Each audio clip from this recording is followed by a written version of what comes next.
US President Donald Trump and First Lady Melania Trump landed in Ahmedabad in Gujarat today for his 36-hour-long India visit. Prime Minister Narendra Modi, who had already arrived in Ahmedabad, welcomed Trump, who is on his first visit to India after becoming the US President in 2016. According to media reports, the Air Force One plane carrying Trump and wife Melania lands at Sardar Vallabhbhai Patel Airport at 11:37 am. Trump's maiden visit to India is expected to significantly ramp up bilateral defense and strategic ties, but unlikely to produce tangible outcome in resolving thorny issues like trade tariff. Question paper packages for Class 11 provided by Council of Higher Secondary School Manipur COSEM were found torn in 10 schools, said Education Minister T.H. Radheshyam. A handful of teachers has disgraced us, Minister Radheshyam told reporters at COSEM office today. He said 10 schools had violated council norms by tearing sealed question paper packages. A man who allegedly set ablaze a house, an eco van and a loom in the early hours of the morning at Wangbal under Tobal Police Station in Tobal district was caught by locals and handed over to police. The locals also tossed a motorcycle allegedly belonging to the accused. The man involved in the arson attack was identified as Kaidonggam Subol, aged 44 years, a resident of Wangbal Mayalikai, a police report said. A man believed to be in his 20s was found dead today at Kiamgai Pali of Imphal West this morning. The body was spotted by some passerby. Further details are awaited. Secretary of Pumlenpat Khoidum Lamzau Kanba Apun Balub Salam Joy said Loktak Development Authority LDA should stop meddling in the affairs of Pumlenpat. Talking to media today at Manipur Press Club Imphal, Joy mentioned that the construction of Itai Barrage has caused misery to several people residing in the vicinity of Pumlenpat for the past 37 years and at such they do not want further issues. A 2-week short-term course on impact of social media organized by Directorate of Information and Public Relations DIPR Government of Manipur has kicked off today at Zadonang Memorial College, Longmai None. The program will continue till 7th of this month.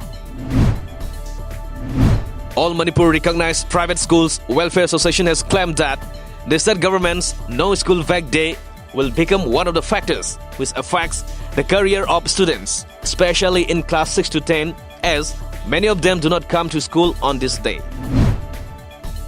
Under the Corporate Social Responsibility CSR, Airport Authority of India AAI today handed over an eco-van to the authority of VB Paul Special Schools located at Mongsangai, Imphal during a simple function. AAI Director S. Raju, AAI officials, Social Welfare Director NG Uttam Kumar, teachers and students of VB Paul Special Schools were present at the event.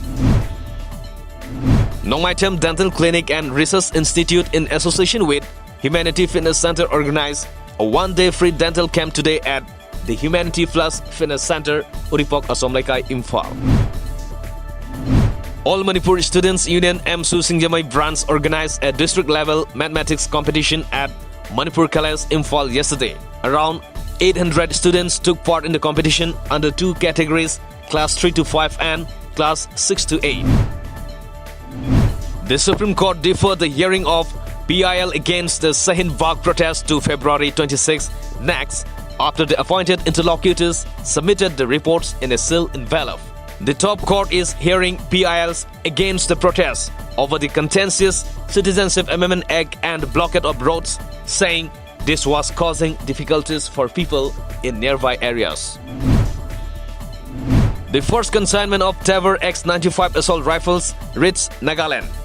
The Nagaland police personnel are all set to use the assault rifles produced by the Israel Weapon Industries.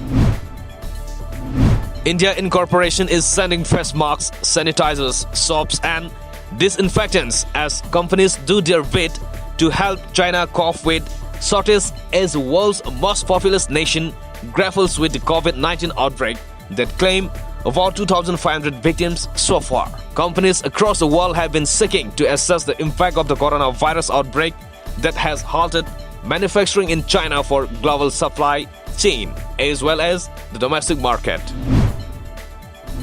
International Cricket Council ICC informed that Oman's Yusuf Abdul Rahim Al Valusi has been banned from cricket for 7 years due to match-fixing offences.